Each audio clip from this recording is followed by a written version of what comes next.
Hey everybody, welcome back to new videos channel and happy Black Friday. So while millions of people shopping online and buying stuff, they, well, want to have secure websites. So let's talk about how to make your Vue application a bit more secure. Here we go.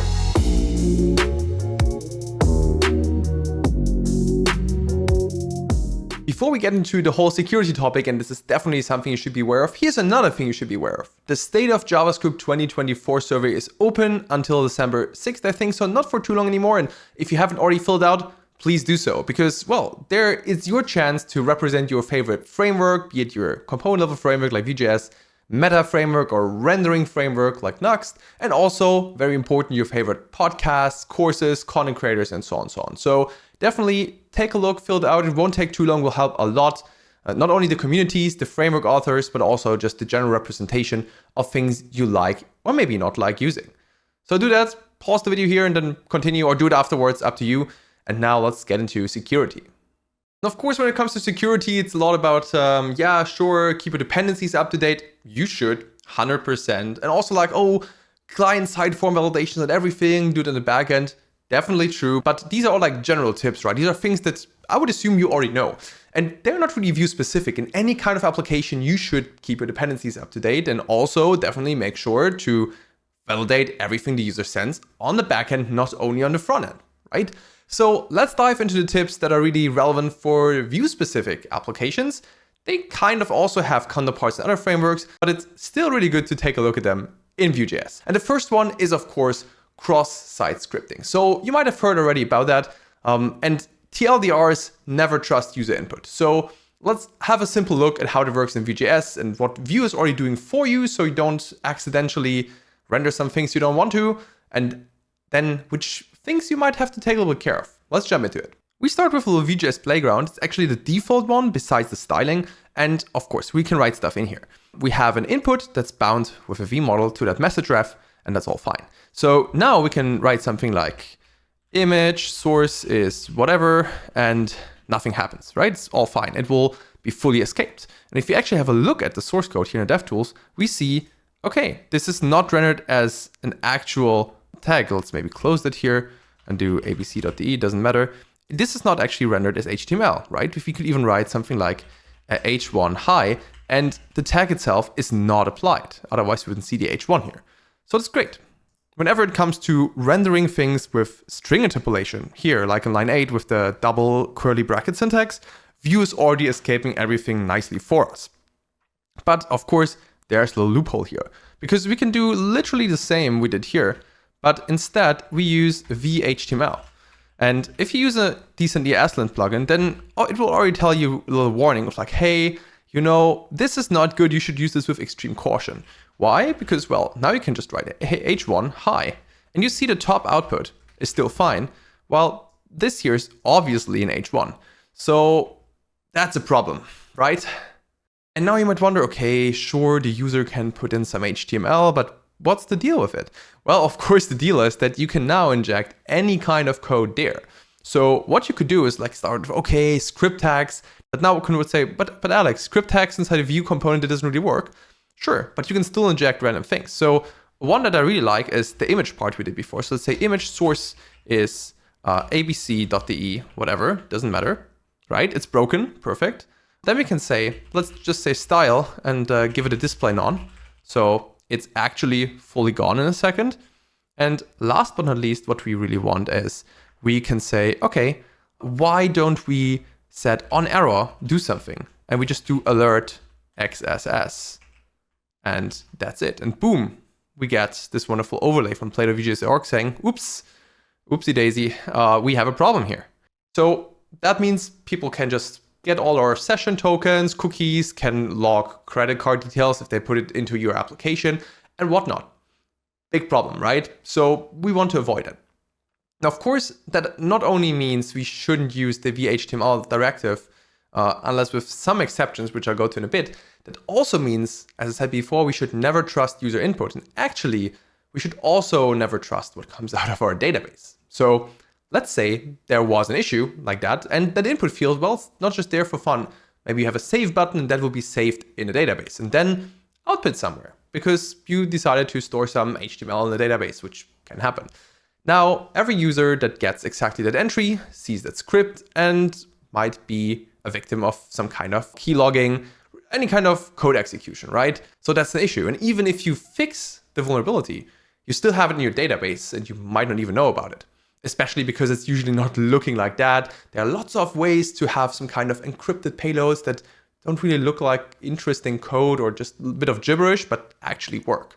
So what can we do there? Well, the first thing we could do is we should just not use VHTML at all, right? That's kind of a given.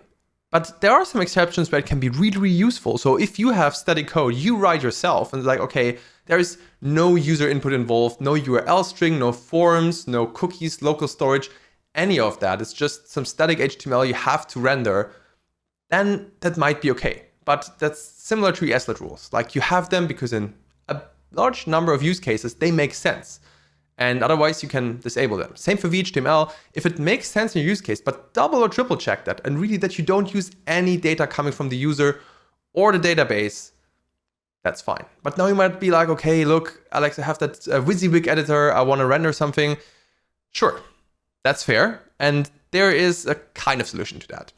And that solution is sanitizing your HTML. So you want to use a library like DOM Purify for both the input and also the output eventually, to make sure that everything that you render is only part of what you desire to be.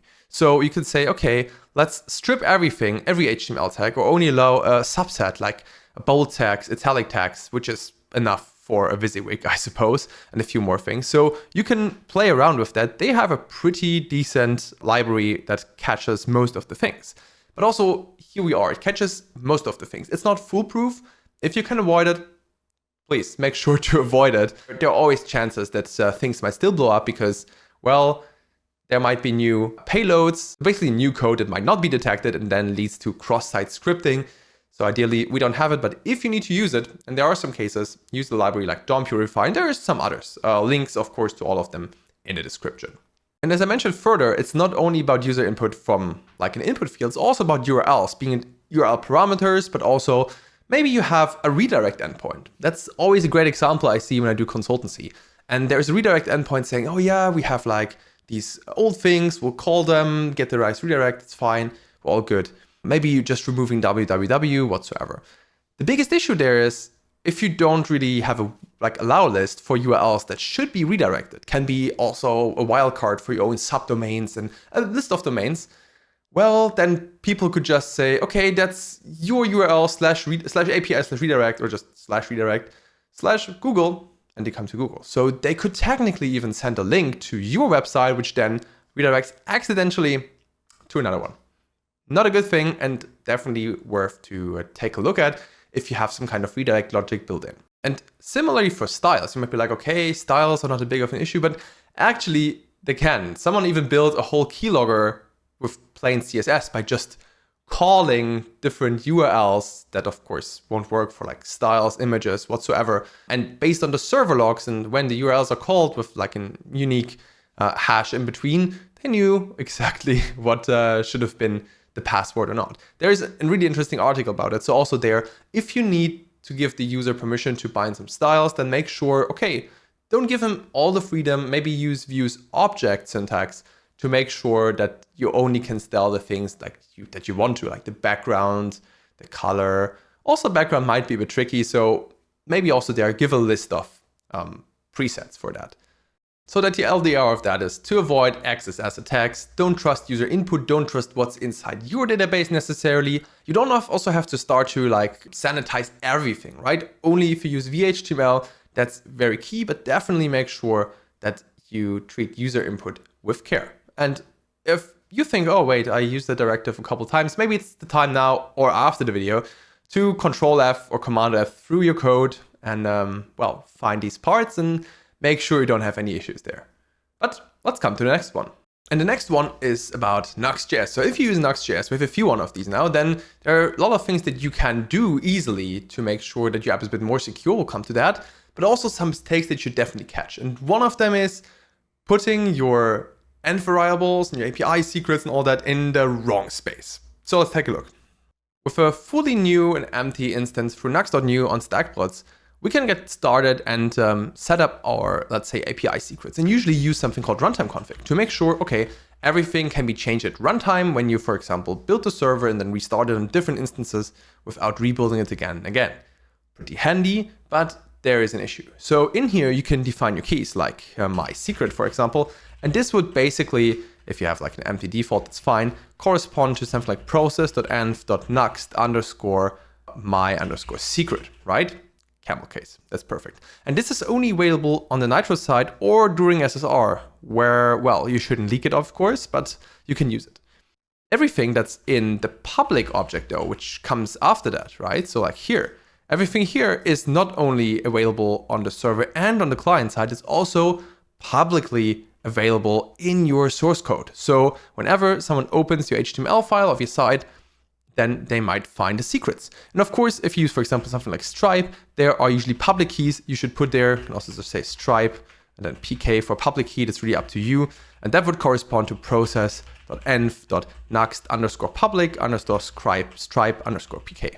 I think you see the pattern here by just iterating over the objects where it's nested in, and then have everything in the screaming case here or constant case, and you put these in your env variables and you're good. But in here, in the public part, you should never, ever put any kind of secret keys that are not meant to be in the browser. And usually secret keys aren't, right? So I explained it already in my very first video on this channel, actually, called Is runtimeConfig unsafe? Something like that. Link, of course, as you know, as usual, description and somewhere here with the little I. And on there, really worth digging into runtimeConfig and see some differences. So for example, Google Maps key, it needs to work on the client side. You need to provide it, but you can protect it otherwise. Stripe public key, all good.